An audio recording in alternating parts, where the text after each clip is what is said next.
तो हाय दोस्तों, welcome back to our channel Story Hub. आज हम आपको नवाजुद्दीन सिद्दीकी की जिंदगी के बारे में कुछ अनसुनी कहानियां बताने वाले हैं। जी हाँ, बॉलीवुड में सफलता इतनी आसानी से नहीं मिलती, खासकर उनके लिए इसकी राह मुश्किल है जिन्हें सुंदरता की कसौटी पर परखा जाता है। लेकिन कुछ जिद्दी लोग ने बॉलीवुड के इस पैमाने को तोड़कर रास्ता साफ कर दिया है। इन्हीं में से एक अभिनेता है नवाजुद्दीन सिद्दीकी। किरदार को जीना और उसमें ऐसी जान फूंक देना कि सामने वाला कह उठे कि इससे बेहतर इस रोल को कोई और नहीं निभा सकता। ये खासियत नवाज को बॉलीवुड में हीरो की भीड़ अलग छांट देती है। नवाजुद्दीन सिद्दीकी उत्तर प्रदेश के शहर मुजफ्फरनगर के कस्बे बुढ़ाना में पैदा हुए। इस कस्बे में नवाज को कोई फिल्मी माहौल नहीं मिला। 80 के दशक के आखिरी दौर का ये वक्त था जब टीवी घर में होना बड़ी शान माना जाता था। कस्बे और छोटे शहर में कलर टीवी पहुंच जाता था। जवान होते लोग छुप छुप के ब्लैक एंड व्हाइट टीवी देखा करते थे। मोहल्ले भर के बच्चे एक ही घर में टीवी देख रहे होते थे, क्योंकि अमूमन मोहल्ले में एक या दो ही टीवी हुआ करते थे। नवाज भी टीवी देखने और दूसरे काम छोड़ दे तक टीवी के सामने रहते। यहीं से एक सपना नवाज के मन में पल गया। आज हम आपको उन्हीं से रिलेटेड कुछ उनके बारे में कुछ कहानियां बताएंगे। पहली, नवाजुद्दीन सिद्दीकी का असली नाम नंबरदार नवाजुद्दीन सिद्दीकी है। उन्होंने यह नाम फिल्म में आने से पहले ही बदल दिया था। दूसरा, नवाजुद्दीन सिद्दीकी ने अपनी ग्रेजुएशन बीएससी केमिस्ट्री में की थी। अब ग्रेजुएशन के बाद ही उनकी जॉब बड़ौदा के एक फार्मास्यूटिकल कंपनी में एज अ चीफ केमिस्ट के रूप में लग गई थी।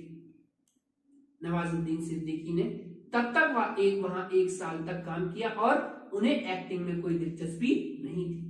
तीसरा, जब रणवीर सिंह अपनी फिल्म बैंड बाजा डेब्यू करने वाले थे, तब नवाजुद्दीन सिद्दीकी को हायर किया गया था। रणवीर सिंह को एक्टिंग की वर्कशॉप देने के लिए। यह बात बहुत ही कम लोगों को पता है कि क्योंकि उस समय नवाज सिद्दीकी उतने पॉपुलर नहीं थे। चौथा, लंच बॉक्स में जो कैरेक्टर नवाजुद्दीन सिद्दीकी ने रोल प्ले अदा किया है, उनकी इंस्पेक्शन अपनी एक दोस्त से मिली थी। इंस्पिरेशन, जो उन्हें हमेशा कहता था, हेलो सर, कैसे हो आप।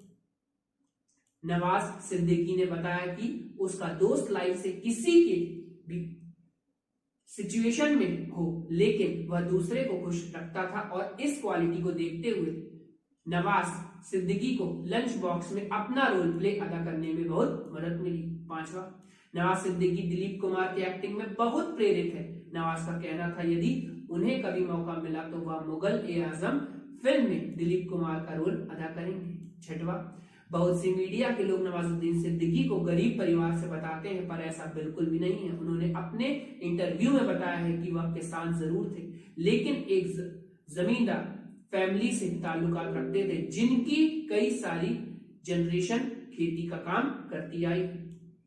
सातवां, दिल्ली में थिएटर फिल्म देखने के बाद उन्होंने मन बना लिया है कि वह अब एक्टिंग ही करेंगे और इसी वजह से वह दिल्ली शिफ्ट हुए और लोकल थिएटर ग्रुप के साथ जुड़ गए।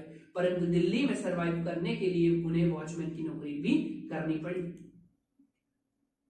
यह हर इंटरव्यू में बताया गया है कि लेकिन यह नहीं बताया गया कि यह जॉब उनको कैसे मिली। तो चलिए हम आपको बतला देते हैं। दरअसल टॉयलेट पर पोस्टर देखा जिसमें लिखा हुआ था वॉचमैन नीडेड। उस पोस्टर में दिए गए नंबर पर संपर्क करके वह नोएडा की एक फैक्ट्री में वॉचमैन का उन्होंने काम किया था। आठवां, नवाज को कुछ पैसे एज अ सिक्योरिटी के लिए डिपॉजिट कराने थे, तो उन पैसों के लिए वह वापस गांव गए और उनकी मां को बिना बताए उनके जेवर को गिरवी रखकर आ गए। उन्होंने फिर एक साल तक लगातार वॉचमैन की नौकरी की और उन्हें मंथली 500 रुपए मिले करते थे। नौवां, नवाजुद्दीन सिद्दीकी ने एक इंटरव्यू में जाहिर किया है कि वॉचमैन की नौकरी के दौरान उन्हें कई घंटे तक धूप में खड़ा रहता पड़ता था, फिर थक हार कर वह थोड़ा सा छांव में जाकर बैठ जाते थे। उस समय इत्तेफाक से कंपनी का मालिक आ जाता था और ऐसे नवाज के साथ कई बार हुआ है, इसी के कारण उन्हें वॉचमैन की नौकरी से निकाल दिया गया।